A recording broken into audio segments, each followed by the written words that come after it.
Dear brothers and sisters in Jesus Christ, today we are celebrating the ascension of our Lord Jesus Christ, 24th May 2020. This message is from Brother Anbin Amalan, Capuchin Franciscan. The theme today is taken ascending into heaven above and descending into earth below. The historical Jesus. While on earth, Jesus has given to humanity several surprises and even challenges to individual persons, to groups, and to society at large. While he was born on earth, King Herod was upset, Matthew 2:3. When he forgave the sins, the religious leaders were taken aback, Matthew 9:2-3. When he supported the disciples who ate the heads of grain on the Sabbath, the Pharisees were shocked, Matthew 12:23. When he cleansed the Jerusalem temple by chasing the traders with a whip, the high priests were distressed with anger, Matthew 21:15. When he walked on the water, the apostles were afraid of him, Mark 6:50. When he told how hard it is for the rich to enter the kingdom of heaven, the disciples were troubled, Mark 10:24. When he told, "Destroy this temple, and I shall rebuild it in 3 days," the Jews were fuming, John 2:19. And what's the other side of the story? When Jesus rose from the dead after he was murdered to death, some other shocks were there. The disciples did not believe that Jesus would rise again, Mark 16:11-13. The disciples failed to recognize him, Luke 24:16. The disciples took him to be a ghost, a traveler, or a gardener, John 20:15. And as a climax of all these, Simon Peter told other disciples, "I am going fishing." And they replied to him, "We will go with you."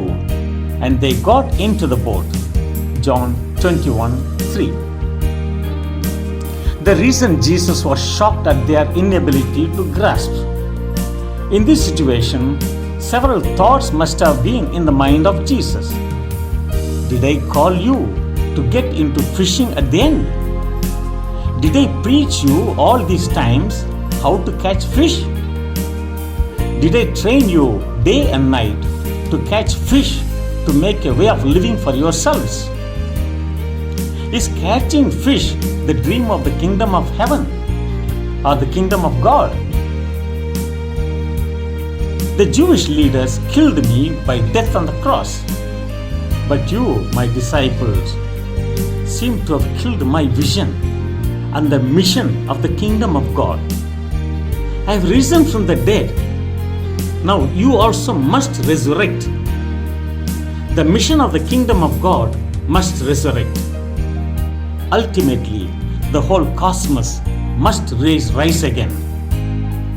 This is the acceptable and the desired mission here and now. Making a living for oneself or dying for others in order to resurrect. How did Jesus respond to the shocks he received? The parables and the miracles were not invested on making a living out of it, but he invested on the dependence on God's providence, on the sufferings and failures, and on the death on the cross. This is the way for the death and resurrection investment.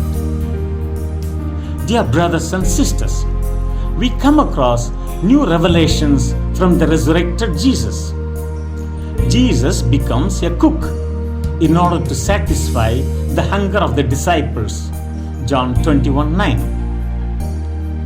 He who told the disciples earlier, "Go and feed them yourself," now invites them, "Come and eat," thus becoming the resurrected food, John 21:12. And he becomes the host to feed the disciples. By asking Peter, "Simon, do you love me?" John 21:5, he said, "Then feed my sheep." He's inviting him to become co-resurrected collaborator. Ultimately, Jesus becomes not just an ascended one, but a descended one. If you accept the earth, heaven will accept you. Yes, brother and sister. If you accept the earth, the heaven will accept you. What is the relevance of ascension? The ascension of Jesus has relevance for the disciple only if he or she bears a radical responsibility towards the yearning of the Mother Earth, the thirst of the sister water, the anxiety of brother fire, the tears of the sister sky, and the cry of brother wind, ultimately taking up the total responsibility for this cosmic fraternity.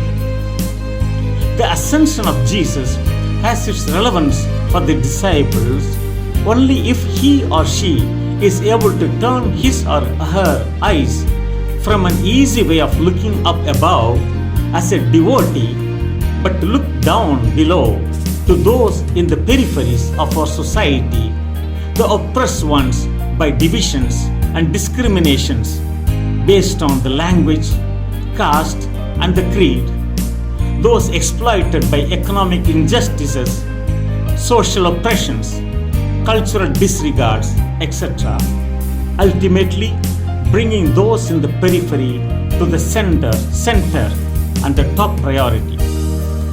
The ascension of Jesus has its relevance for the disciples only if he or she is ready to bear the cross of daily life, making peace and unity in the society, in the families, in one-to-one relationships, etc. Ultimately, creating a new heaven on earth wherever one lives and whatever one does. Dear brothers and sisters, today the question is, are we worshipping or following? Are we proceeding from worship to following? The resurrected Jesus tells Peter, "Follow me." John 21:19. Therefore, we are not searching for the images of recent Jesus, but Jesus who is hidden today as a seed yet to sprout into new dimensions. This is done through the ministry of the church among the needy, the least, and the lost. This is done through the ministry by losing oneself in serving in true kenosis. This is done through the becoming the hope amidst the losses and the constant struggle with the hope. This is the needed ascension today, the peak experience expected of a disciple. It is a call to every disciple to look down below on the earth by becoming active agents here and now instead of looking above. It is a call to every disciple for holistic transformation of one's mindset, one's undertakings into day-to-day life. Men of Galilee, why do you stand looking into heaven? Acts 1:11. The Heavenly Father's desired plan and the Son's desired surrender joins together as the power of the Holy Spirit. We who have easy tendency often to look above are diverted now to look below, to search for the real addresses of the reign of God, the kingdom of God. Jesus, who accepted this earth below, alerts us today. Dear friends who are suffering due to presence of corona, this corona will disappear one day. But will your selfishness disappear? Will your caste-mindedness disappear? Will your rubric-minded liturgy as the spirituality disappear? Will your addiction to alcohol, power, riches, etc. disappear? Will your scandalous festival extravaganza disappear? Will you stop your might mania sermons pointing to others than to yourself first?